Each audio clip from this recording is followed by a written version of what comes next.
My name is Dudley. I'm first mate on board Impromptu and have been sailing aboard her for over a year now, among various other sailing jobs that I do. I'll talk you through Impromptu as she is. She is a Moody 54, built in 1998 or 1999, designed by Bill Dixon, who is a famous boat designer. She has the famous Moody deckings, as you may see,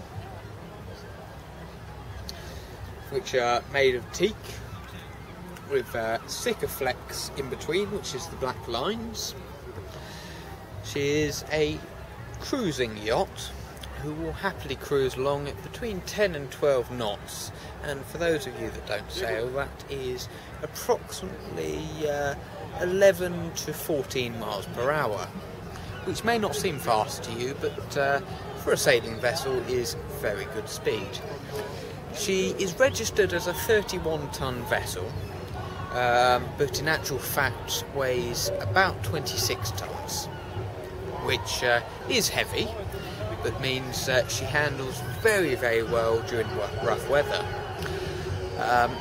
She has a Genoa, which is the forward sail, which is a relatively large sail, which comes out as you pull a rope. Also the stay sail, which is just behind it, which catches any wind which has escaped the Genoa. And then obviously you have the mainsail with a 60-foot mast attached to it.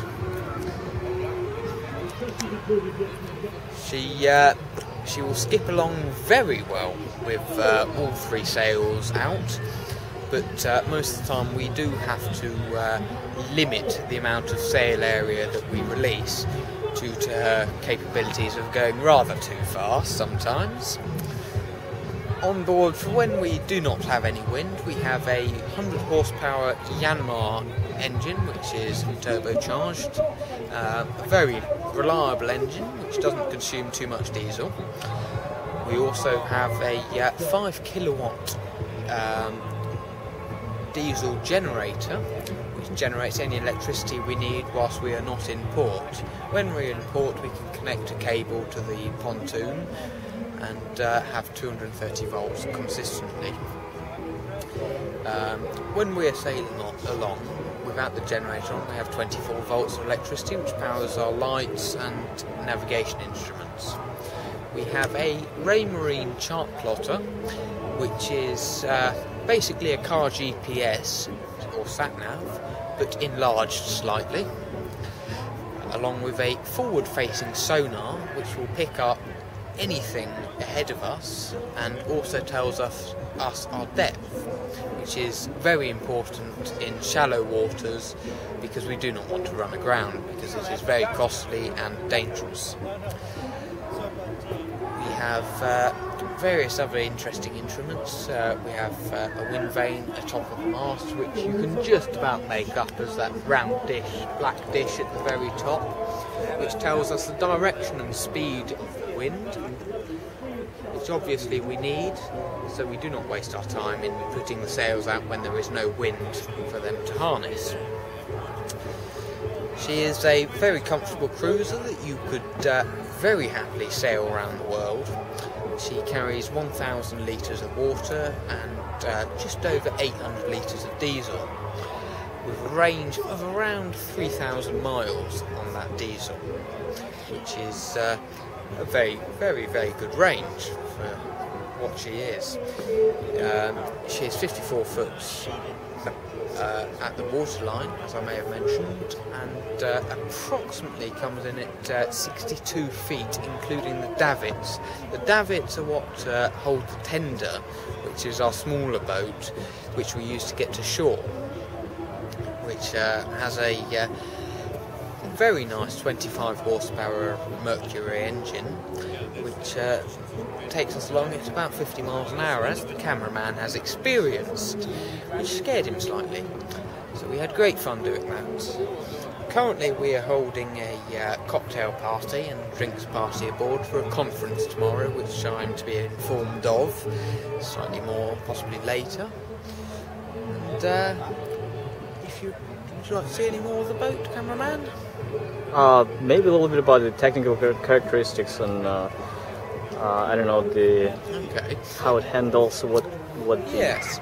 Well, she sails very close to the wind, which means even if you have wind coming almost towards you, she can still sail forwards, which is an unusual characteristic in sailing vessels because of the design of most boats.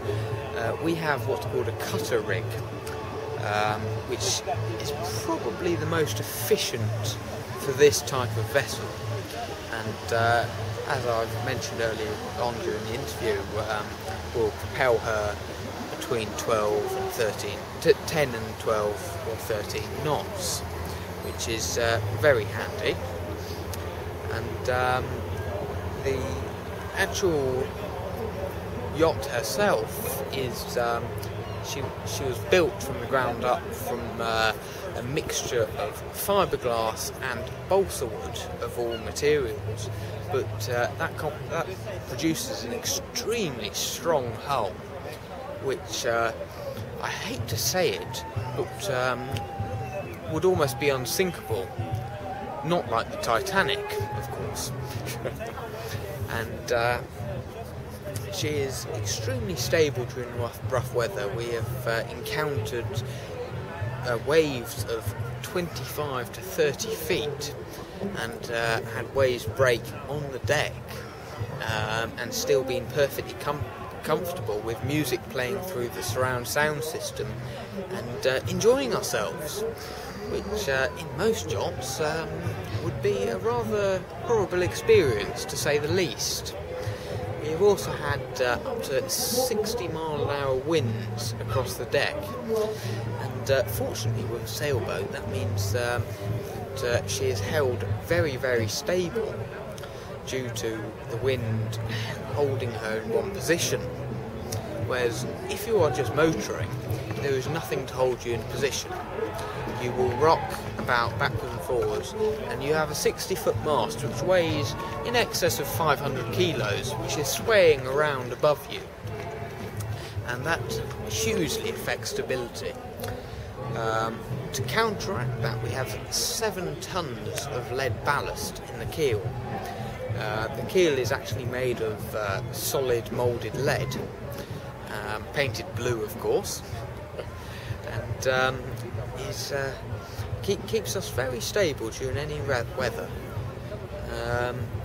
There is not much more to say about her really, except for she is a fantastic sailing yacht, and very comfortable for huge amounts of time, with fantastic facilities on board, and is a very beautiful yacht to say the least. That's all from me, thank you.